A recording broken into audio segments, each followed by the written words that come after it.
Hey y'all, this is Brown at I Have Brown, and happy belated Halloween to all of you. And I apologize in advance if my voice sounds a bit scratchy at times. I am getting over a cold. Tonight we'll be talking about Hellraiser Inferno. So Hellraiser Inferno came out in the year 2000, and it was the fifth entry in the Hellraiser series, and it was the first sequel that was released direct to video, or in this case direct to DVD.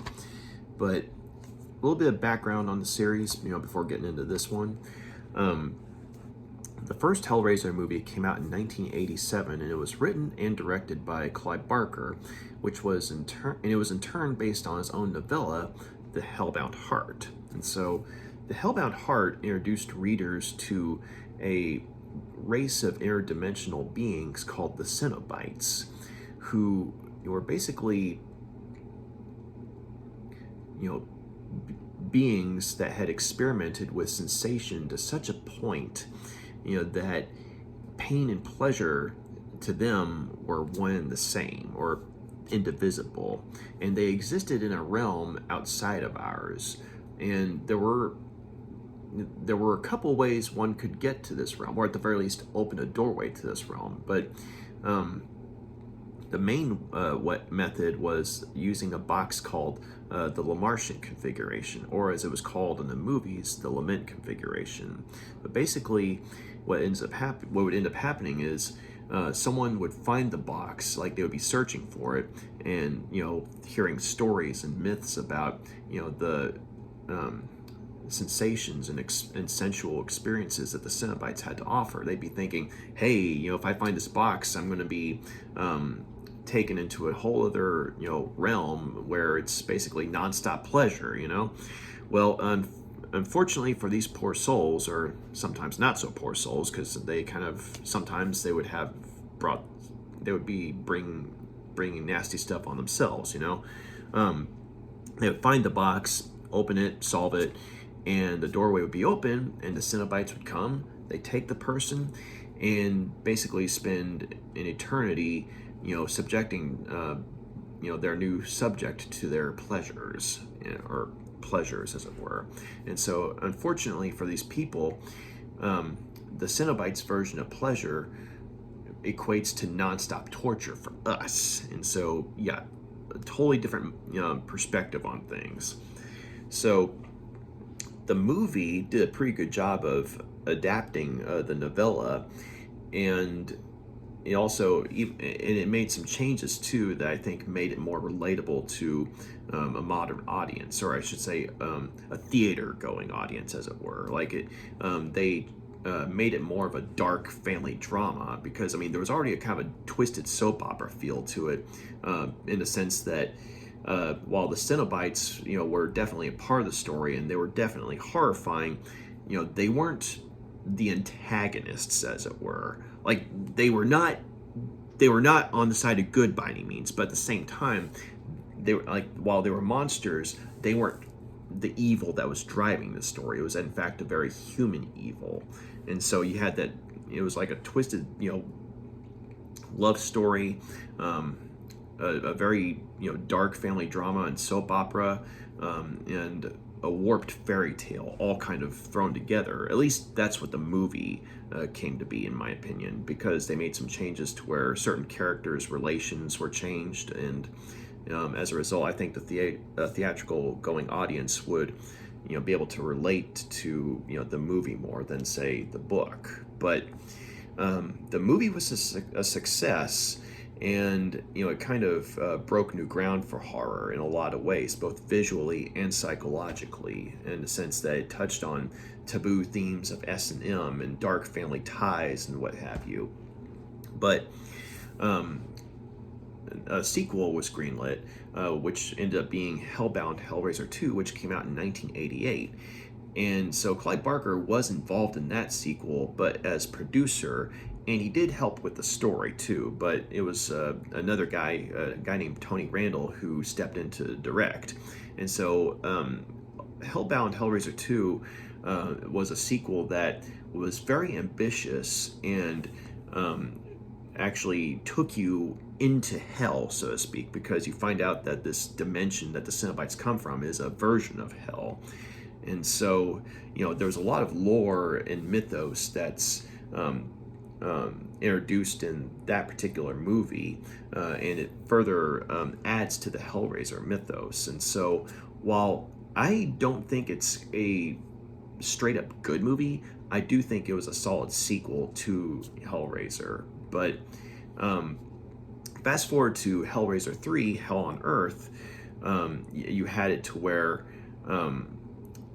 the character of the lead Cenobite, who was played by Doug Bradley in 1 and 2, and in the majority of the other Hellraiser sequels, he took center stage. Because the Cenobites were a part of the story initially, but they weren't, like, say, the driving focus of the story. But because the Cenobites, namely the lead Cenobite, who would eventually be known as Pinhead because of all the pins in his head, struck a chord with horror audiences, and basically they wanted to see more of him. And so, starting with the third movie, there was a point to basically make the lead Cenobite, or Pinhead, front and center. And so, while I personally didn't particularly like the movie itself, I think there were some interesting things about it, namely in the sense that, you got to see Doug Bradley's versatility as an actor, in the sense that he kind of plays, Pinhead unbound from the rules of hell, because he's, on his own, and, up to all sorts of mayhem, and without the rules and regulations of hell to keep him in check, unlike, say, 1 and 2, where he and the Cenobites followed a strict set of rules, that kind of thing. But he also played his former human self, who was Captain Elliot Spencer, a World War I officer. And so when the movie was focusing on Doug Bradley, both as Pinhead and as Elliot Spencer, it was neat to watch in the sense that you saw how good of an actor Doug Bradley was.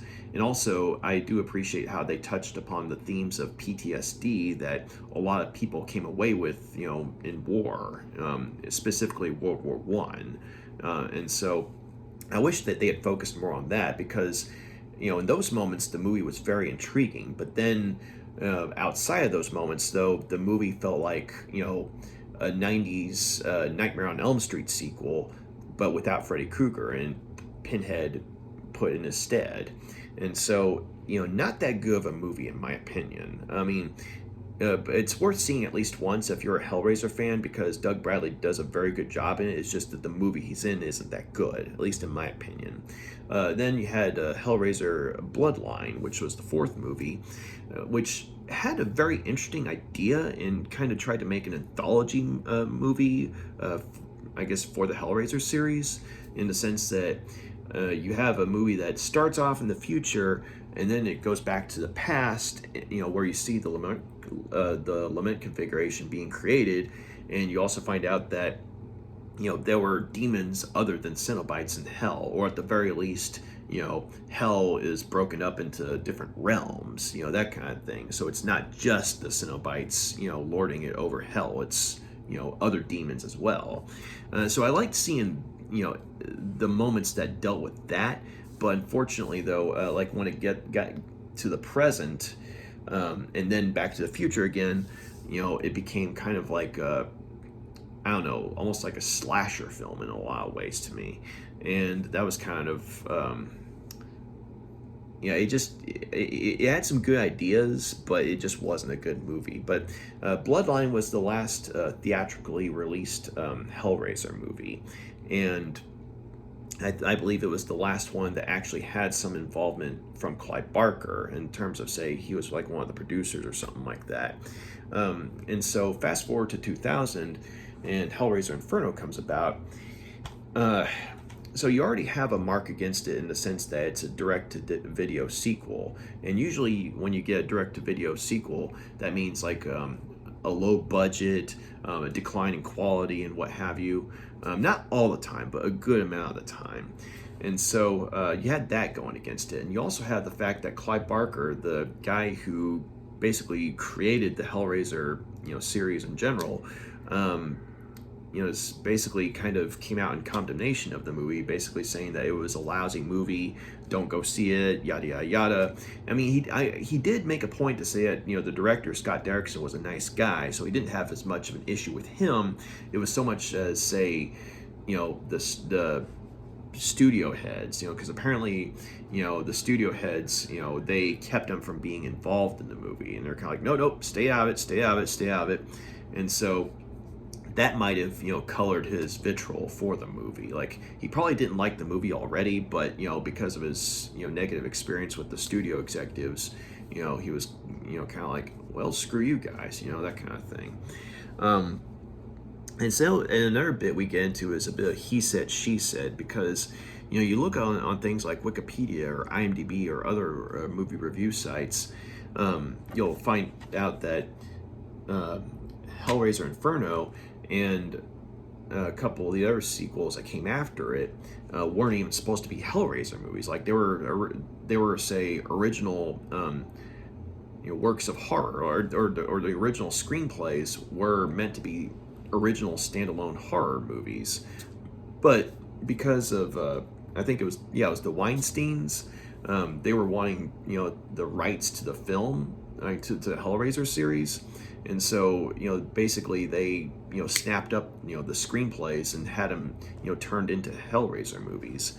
And so that's why, from Inferno onwards, those movies don't really feel like Hellraiser movies.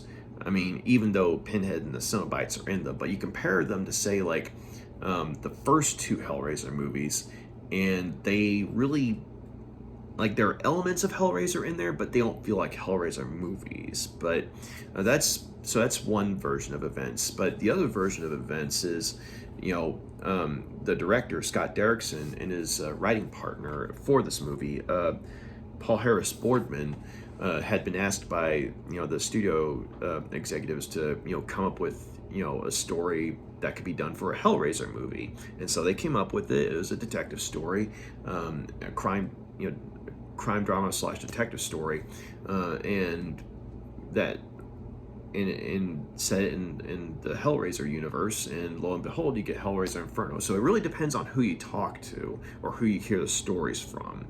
But I will say though that regardless of which version of events is true, or maybe it's a mixture of both, if you watch Hellraiser Inferno, and if you've seen movies like, say, Bad Lieutenant and Jacob's Ladder, I mean, you could or Angel Heart even, I mean, you can definitely see influences from those movies in this one, and you can kind of see where things are going to go, that kind of thing.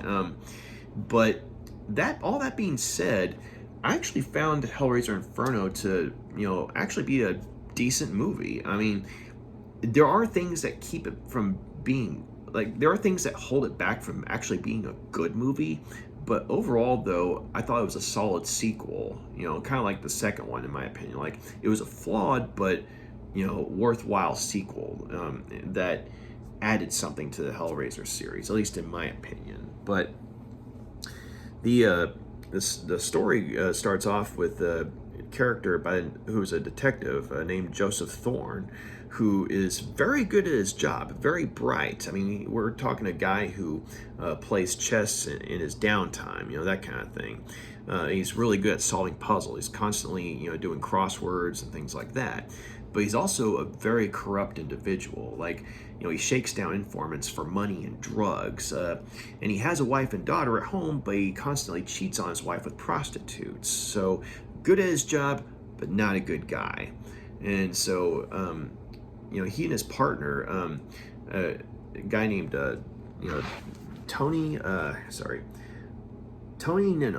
Detective Tony Nenonen, the two of them work together, and they're called to work a crime scene.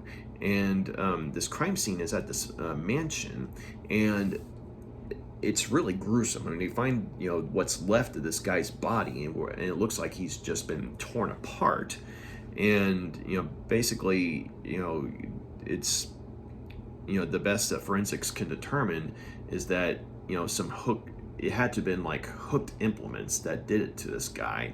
And so even though the guy is unrecognizable because he's literally been torn apart, Joseph, he's able to find the guy's ID, and he finds out, and he learns that this was a guy that he went to school with when he was a kid, except he and all these other people basically targeted the guy for bullying.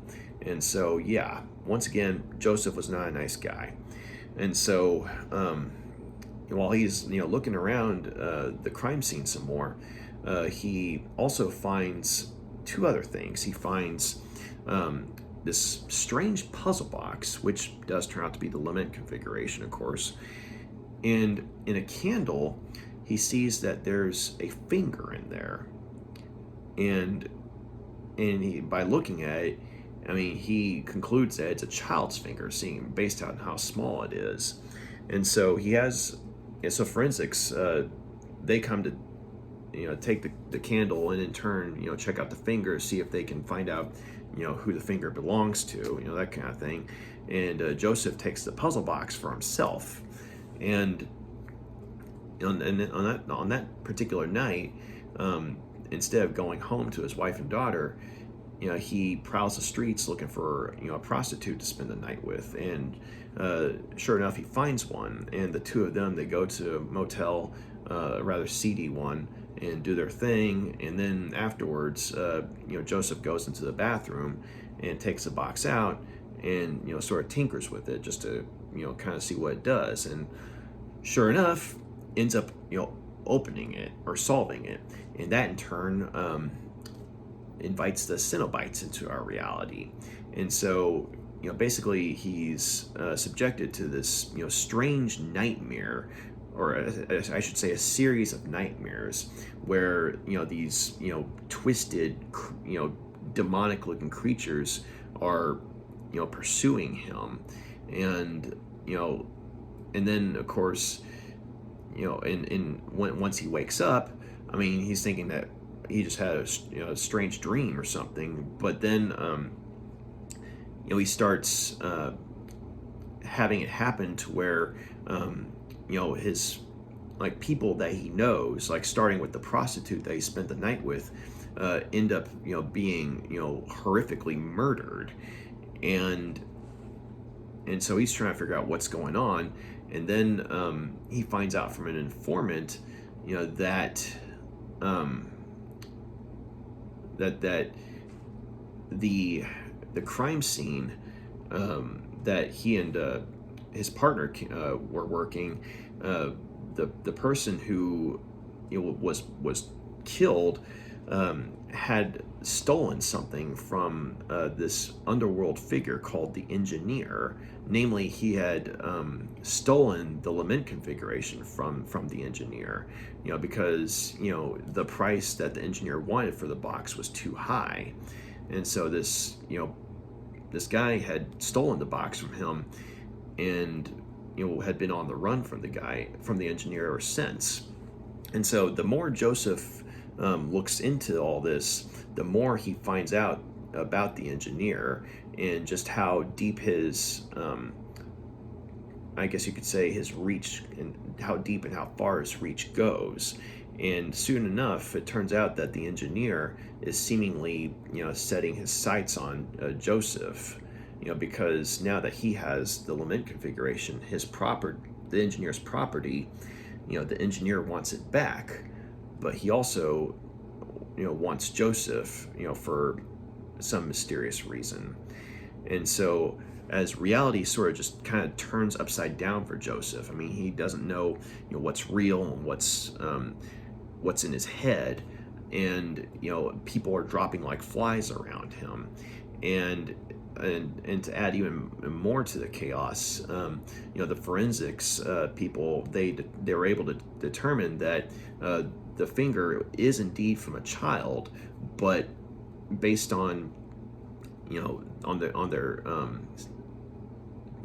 studies of it, they find out that the finger, like based on the freshness of it, was removed from the child and from while the child was still alive. And one of the things that happens is every time Joseph, comes across another crime scene involving someone he knows being murdered, he finds another finger from the same kid. And so he's grappling with this otherworldly, nightmarish experience wherein he's not able to tell the real world from these nightmares that he's having, but at the same time, he's actually trying to save this innocent kid, from a torturous fate.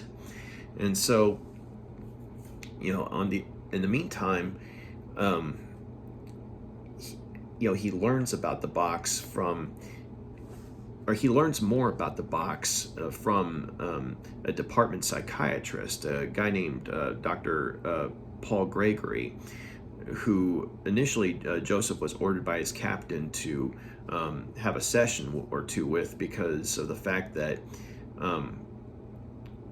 his closeness with some of the victims of these crime scenes was something that the captain was concerned about, getting to Joseph and kind of throwing him off his game. And so, he ordered Joseph to have a session or two with Dr. Paul Gregory. But as reality becomes more and more topsy-turvy for Joseph, he basically, tells, Dr. Gregory, what he's seeing and what happened.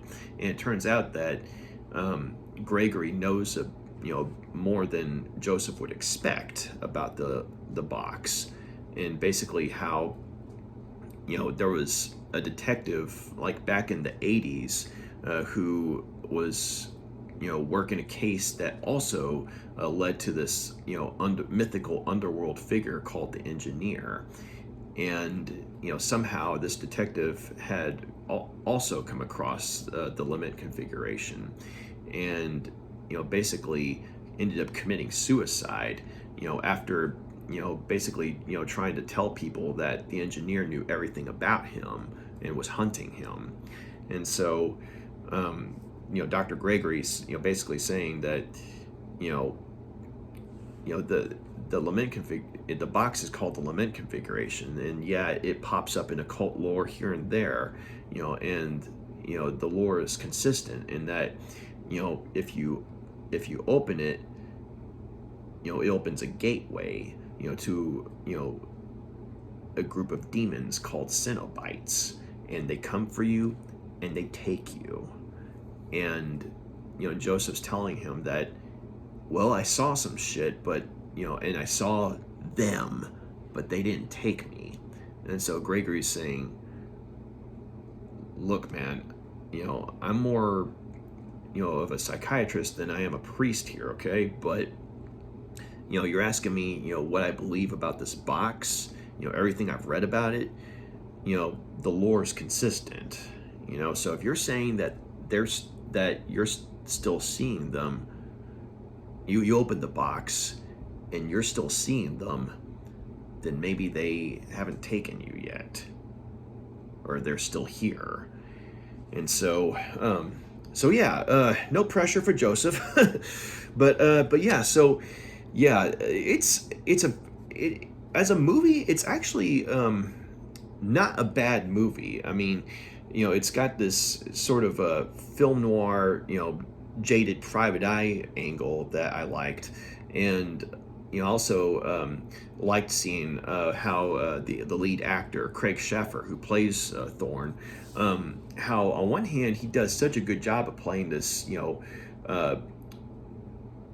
hateful character, that you do not like, but nonetheless, as the movie goes on and his life becomes more and more nightmarish and torn apart, you actually kind of feel sorry for him, and mainly because Craig Sheffer does a good job of playing a guy who's gradually becoming unhinged, to a point where as things get worse and worse and worse, he's acting like almost a feral animal. And considering the situation, it's kind of like, can't blame the guy. So, I mean, I thought Craig Sheffer actually did a pretty good job. I mean, I do think it would have been better, for audience relatability if maybe there'd been some redeeming factor, for his character. I mean, yeah, there's lip service paid to, him loving his wife and daughter, but, he justifies his, cheating on his wife by saying that, hey,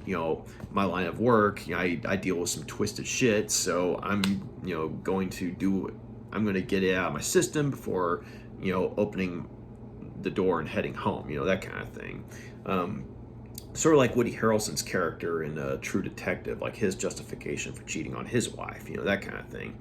But I mean, and yes, we do get the fact that Joseph's genuinely trying to find this kid and save him, the one who's having his fingers cut off by the the engineer and whoever's working with him, and so it's like we get that. I mean, he's trying to do the right thing in that regard in terms of saving the kid. But if there'd been a little bit of something, here and there, maybe to have him be just a little bit more likable, show it maybe like he wasn't always like this, that kind of thing, I think that would have gone a long way towards making the character,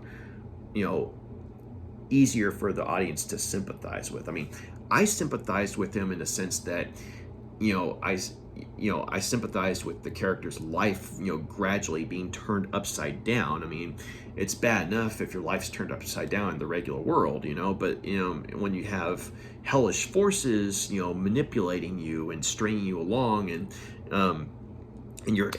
friends and family are being horrifically killed one by one every time you turn around, yeah, you're going to go insane, or you're going to be on edge. And so I sympathized with his character in that regard. And like I said, Craig Sheffer did a good job of, showing, Guy from going from arrogant and calm and collected to, what the hell's going on, and can I trust my own judgment here, that kind of thing. And also liked his interplay with Nicholas Turturo. I think it's, sorry. Nicholas Turturo. Sorry about that. I wanted to make sure I said his name right. But Nicholas Turturo, he plays his partner, Tony. And, Turturo has always been, good at playing the detective or police type of characters. I mean, maybe a little bit of typecasting, but, he always makes the character, the law enforcement characters that he plays, very likable and relatable. And with a sense of humor, and that kind of holds true here too. In fact, it's kind of funny, but not that long ago, I was over at my folks, and we were watching Blue Bloods, and I'm like, hey, that's, I didn't say it out loud, but I'm thinking, hey, that's the dude from Hellraiser Inferno, or one of the dudes from Hellraiser Inferno, because he was a cop on that show. So, I mean, yeah, he's got the cop thing down, but, seeing him here, though, like I said, this movie was in the year 2000, so this came out before Blue Bloods, but yeah, so Nicholas Turturro does a good job of playing, Thorne's partner, and the two of them have a good chemistry in the sense that, it's like when they're getting along, I mean, there's a sense of humor and repartee with them, but then when, things happen to where Joseph kind of screws him over, namely by implicating him in a crime scene, so that way, he'll have no choice but to help Joseph. I mean, you get a sense of betrayal from Tony's character, and Nicholas Turturro does a really good job of playing off of the different emotions. And so it's like you have Joseph Thorne's Craig Sheffer's character driving things, but whereas he's a character that it's difficult, if not impossible, to like. You at least have Nicholas Turturro's character, Tony, actually being a decent guy and being likable, that kind of thing. You kind of balance it out, and so you kind of feel sorry for his character and what he ends up going through. And also, I really liked James Remar's performance as Dr. Paul Gregory. And Remar is a character who, I mean, he has a reputation for playing, mostly evil characters, but he also has played good guys too. And so he can play both good and evil. And so it was interesting seeing him, playing, the type of, character they did here, in the sense that he was kind of subdued. but at the same time, there's a quiet intensity. Like on one hand, there's a very warming presence about him initially. Like when Joseph initially goes in for a session with him, like he's very welcoming. Very much intent on putting his patients at ease. That kind of thing. Got a sense of humor and what have you, and I believe, and I remember there was a nice little moment where Joseph's looking around the guy's office and he sees that he's got a little girl with, and he's like, "Is that your daughter?" And he's like, "Yeah."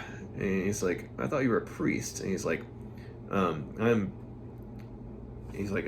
Episcopalian. We get to have some fun." So, so I like that little bit where, Craig Sheffer's character was assuming that the doctor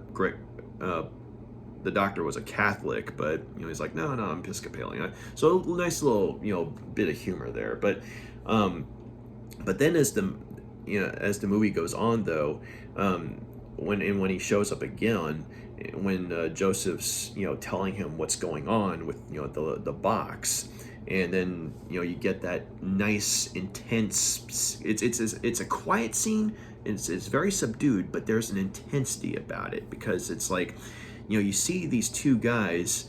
It's almost like Dr. Gregory's telling him, telling Joseph a ghost story almost, and it's like the way the camera work is, it's like the two of them, it's like you get that feeling of getting closer and closer, and Joseph's basically doing the equivalent of, and what happens next, that kind of thing, while Dr. Gregory's the one telling the quote-unquote ghost story. And I like the feel of that scene, and I'm talking about the scene where he tells Joseph what he knows about the box and the Cenobites and what have you.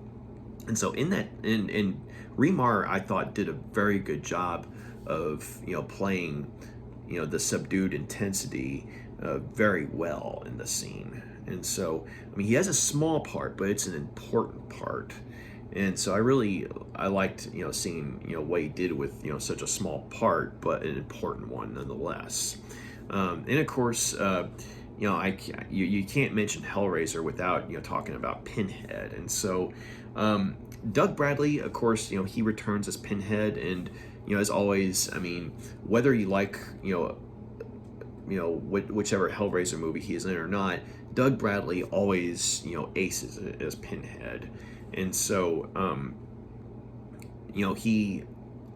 I liked his portrayal here in the sense that you get a different take on the Cenobites, and I guess you could say their methods of torture, as it were, because usually when you think of the Cenobites and them getting their hooks into someone, like they literally get their hooks, like these hook chains, and they tear they tear the prey apart, what have you, and take their souls with them to their realm, and just find horrible ways to torture them and tinker with them for all eternity and what have you. But then this is the first time, though, within the Hellraiser series that their forms of torture were more psychological, and I dare say spiritual as well.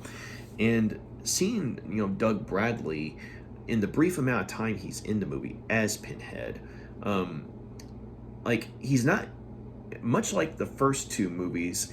He's not in the movie a whole lot, but when he is in the movie, he's very memorable, and his dialogue is very well written. And especially at the climax of the movie, when he and Joseph finally come face to face, as I'm sure that most people can guess will eventually happen. But it's definitely one of those scenes where regardless of how you may feel about the rest of the movie, it's a very, very powerful scene that stays with you. And mainly because, while yes, there is some blood and gore involved, there's not such a focus on that. It's more on, Pinhead, basically getting to the core of Joseph's character and, just hitting him on that level where, it gets to you, like, as a viewer, Doug Bradley's delivery with the lines of dialogue he has, as brief as they are, it really strikes home on a very spiritual level, because here, you get the idea that, hell isn't just being torn apart. I mean, hell is, being, tormented by your failures, as a human being for all eternity. Basically, if, you're a bad person, or if you've done wrong and gotten away with it all your life, and you come across, the lament configuration to open it, yeah, you're going to be in for a bad time. Not just being torn apart, but also, you're going to be confronted with all the wrong you've done, that kind of thing. And so I liked that. I actually liked seeing a different perspective on the Cenobites, tortures, for those, or pleasures, I guess you could say, for those who open the box. And so, I mean, and also like the music, which was by a guy named Walter Rozoa. He's done work on other movies, but I thought he did a nice job here. And it's like you have kind of a sort of choral music at times, and then of course you had intense music at times, just depending on a situation. Like things go from eerie to intense to traumatic, that kind of thing. So it's like when you had those really powerful moments that happen, like when it calls for it, the music really kicks into gear, and you feel like something traumatic has just happened, that kind of thing.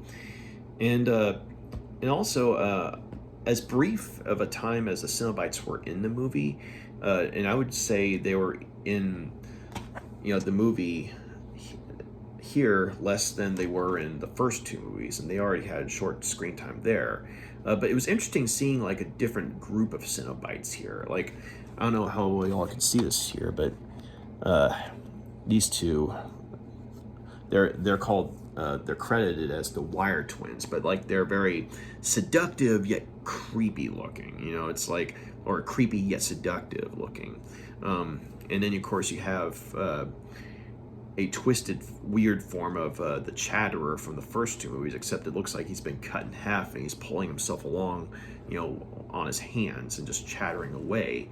And so it's like, for the brief amount of times that you see the Cenobites in this movie, their presence is very creepy, and it's very well done in order to convey, that Joseph's life is literally unraveling, and he's being hunted by dark forces. And so it's like you get their presence being conveyed more in the sense that, like, whenever he gets a call from someone who is being murdered or something, or he sees a video footage of someone he knows being killed by a hellish looking figure, I mean there's especially a couple of brutal scenes. Like, case in point, there's one where this one guy he knows, he sees a video of this guy being whipped with this almost like cat o' nine tails, and like whipped to death, like with these hooked barbs. And it's pretty gruesome as far as makeup and special effects go for a low budget movie. But then you see the figure that's doing this to the guy, and it's like the guy has no eyes, and he just has like a mouth and a long tongue, like a long dark tongue that comes out. Very, very creepy. So yeah, like I said, the brief amount of times that you see the Cenobites here, I mean, it does a job in kind of creeping you out, or making you realize that, yeah, this is a horror movie. But I do wish that they had been in the movie a little more, because that's where you get into the whole notion that you watch the movie, and as little as the Cenobites are in the movie, you wouldn't doubt that this movie was originally meant to be something else entirely, as in its own work of horror. But then of course, supposedly it was snapped up by studio heads to make it into a Hellraiser sequel. So that's where the downside comes in, because there are moments where it feels like a Hellraiser movie, especially say like at the climax and what have you, or when Joseph initially solves the box, and you get that eerie moment where the Wire twins are fondling him and what have you, which it goes from erotic to very horrific very quickly. And so you have moments like that work, but then you also have strange scenes where Joseph's going someplace to like a strange gambling den or dive bar that looks like something out of a David Lynch movie, and he ends up getting his ass kicked by a couple of cowboy like bouncers who seem to know karate or kung fu or something. And I mean, I get that it was I guess it was trying to go for a dreamlike feel, but scenes like that, they feel like something from a whole other movie entirely. And also just the fact that as I mentioned earlier, you could, if you've seen movies like say Angel Heart, Bad Lieutenant, Jacob's Ladder, and then you watch this movie, I mean, you could not only tell like where a lot of inspiration came from, but at the same time you can maybe tell where this movie's going to go. So unfortunately it's kind of predictable in that regard, but at the same time though, it's done well enough to where like there's enough good in the movie to where even if you can kind of tell where it's going to go or how it's going to end, I mean, you're kind of wanting to go along for the ride simply because of the amount of effort that's being put into it. Because I mean, you watch the movie and you can tell it's a low budget effort, but at the same time you could tell that it's made by people who are actually trying, if that makes any sense.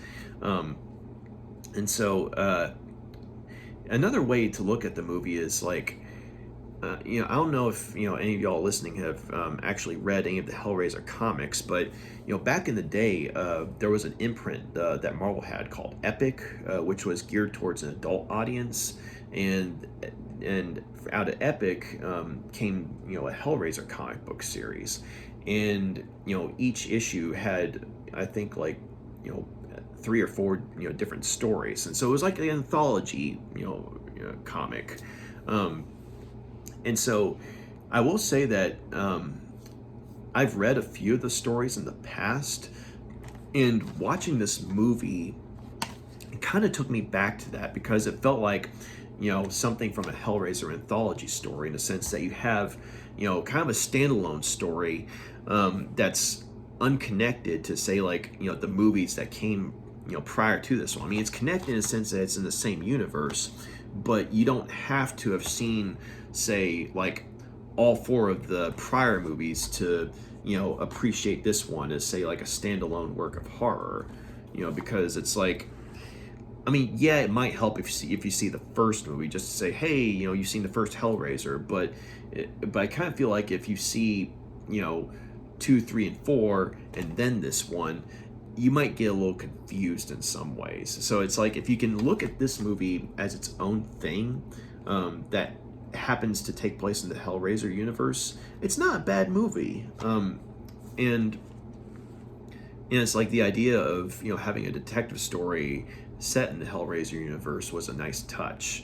And I just think that, unfortunately though, with nothing against Craig Sheffer, because he does a good job, but unfortunately his character is not a likable character, and he's the protagonist. And one of the rules of thumb is, I mean, if you're doing a book or a movie or whatever, you've got to be able to root for the protagonist on some level, that kind of thing.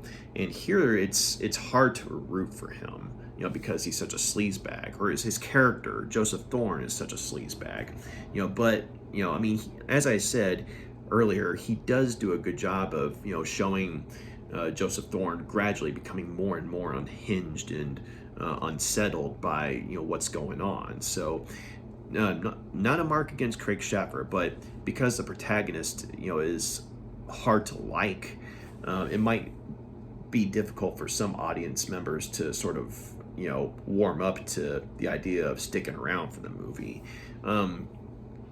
But also just the fact that the movie is predictable, in a sense that you can kind of tell where it's going, even if you hadn't seen, the movies like Jacob's Ladder, Bad Lieutenant, or Angel Heart. I mean, you can, you know that things are not going to end well. That I'll just leave it at that. It's predictable, but I will say once again that it's done well enough to where even if you know where it's going to go, you want to go along for the ride, simply because of the fact that the people who made the movie actually are trying.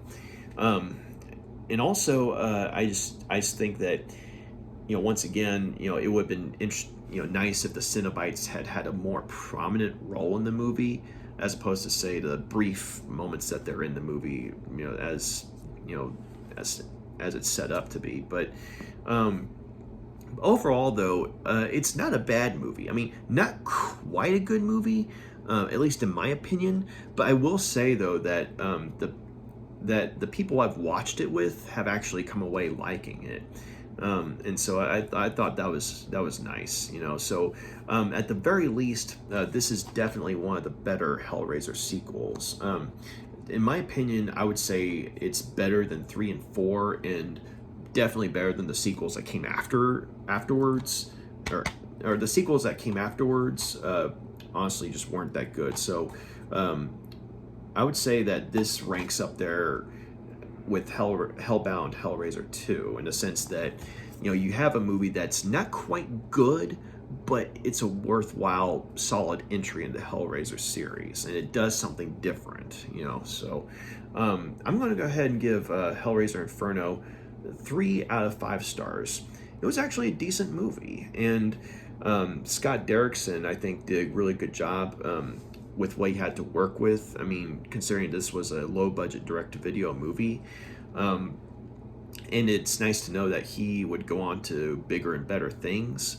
Exorcism of Emily Rose, Sinister, the first Doctor Strange movie. I mean, he also had some duds too. I mean, the remake of the Day the Earth Stood Still, Deliver Us from Evil. I mean, okay, Deliver Us from Evil wasn't a bad movie, but it was a disappointment. It could have been so much better. But at the same time, it's like, you watch Hellraiser Inferno, and then you see the movies that came afterwards.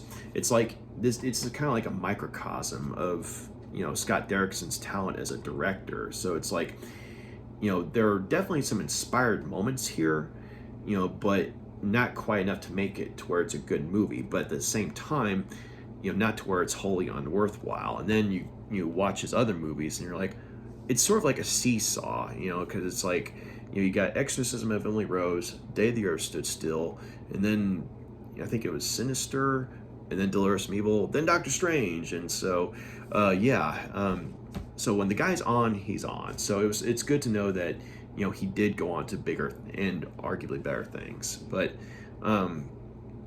I as far as like any special features go, I almost forgot, but Secrets of Hellraiser Revealed, and it talks about mainly, if I remember correctly, it talks about how special effects like the box opening up were done, maybe some of the effects with like CGI and the Cenobites and what have you, because like there's a scene where one character reveals themselves to be a Cenobite, and there's some CGI that's done, things like that.